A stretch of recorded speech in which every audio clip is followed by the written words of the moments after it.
His passion is now his art, capturing people, places, and things that will inspire and evoke positive thoughts to all those who see his work.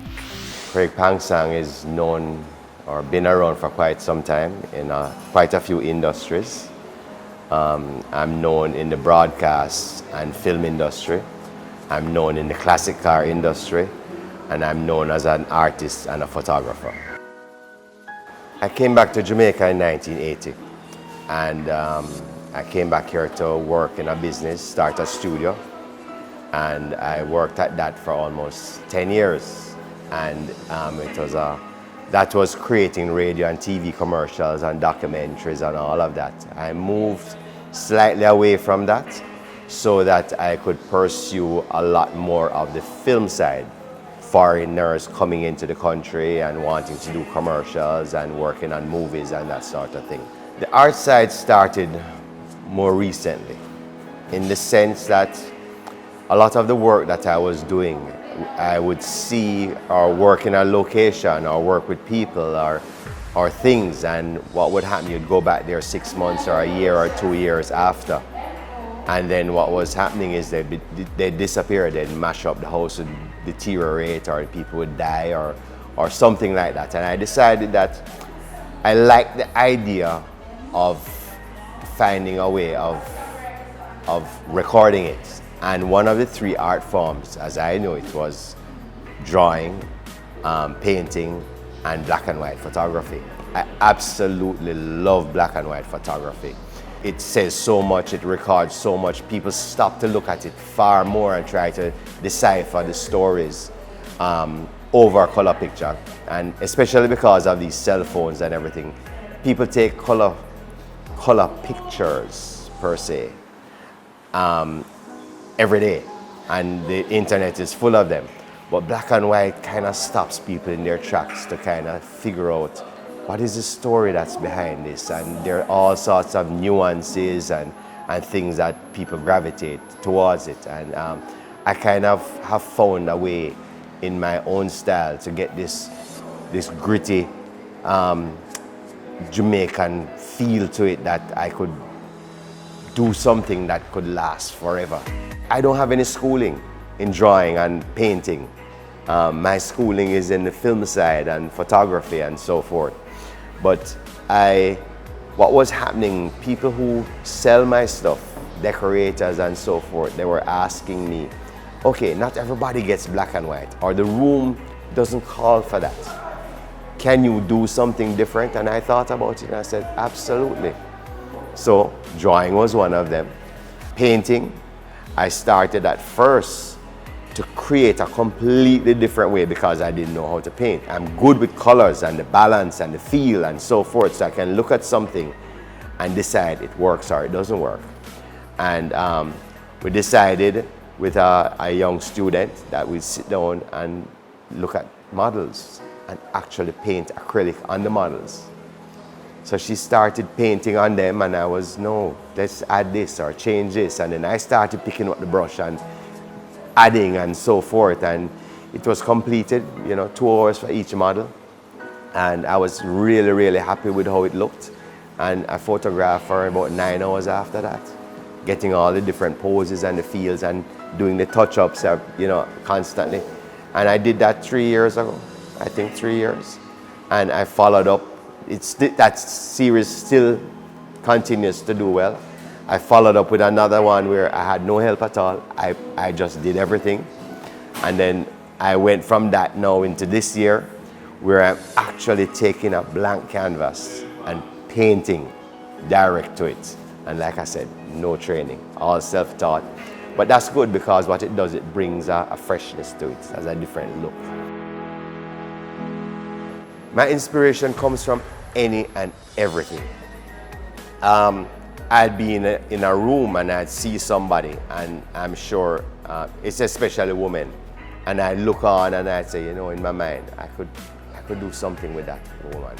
She has a particular body shape, she has a particular look. If I add this and I add that or whatever, and there goes my training and experience in the film industry. I can remake somebody in how I need, if she needs to be African, if she needs to be this or that, or or in combination with a little boy or a man in the shot, then I can create this or create that.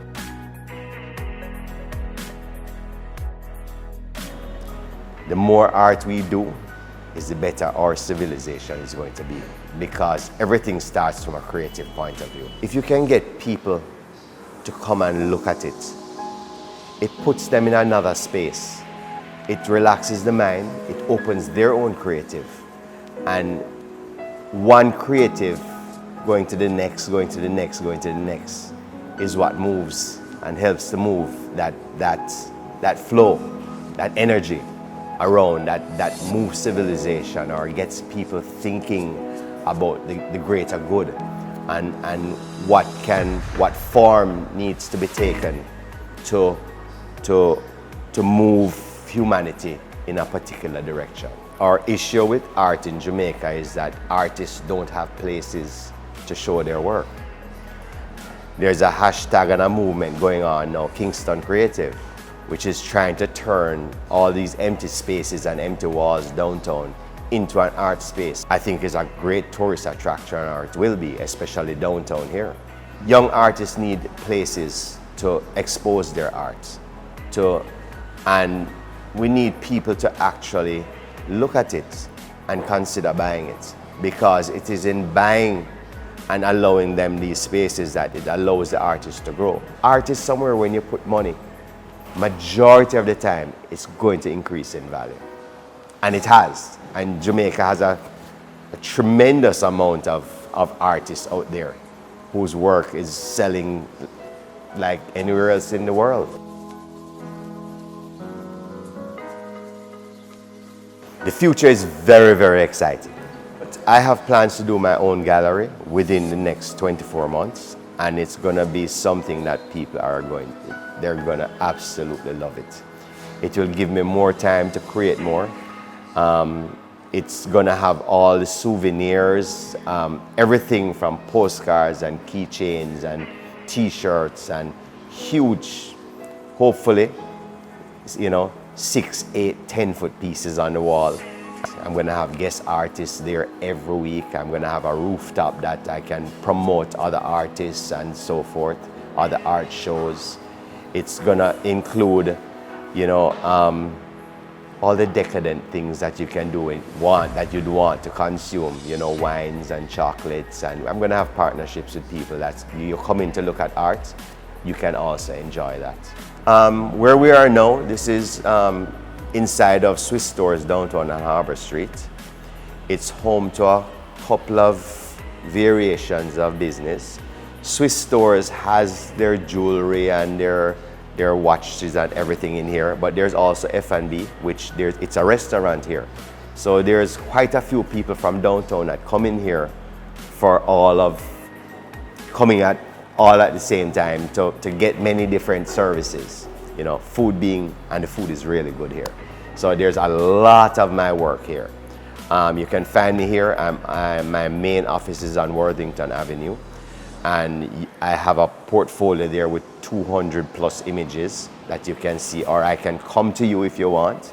I'm easily found on Instagram and on Facebook, and my website is all the same name, Craig Phang Photography, or Google Craig Phang. You'll be surprised at what pops up. Explore your own possibilities. What I'm doing, you can do in your field. Everybody has a creative side. Everybody has the will. Most of us have health. Do it while you can. Stop putting it off.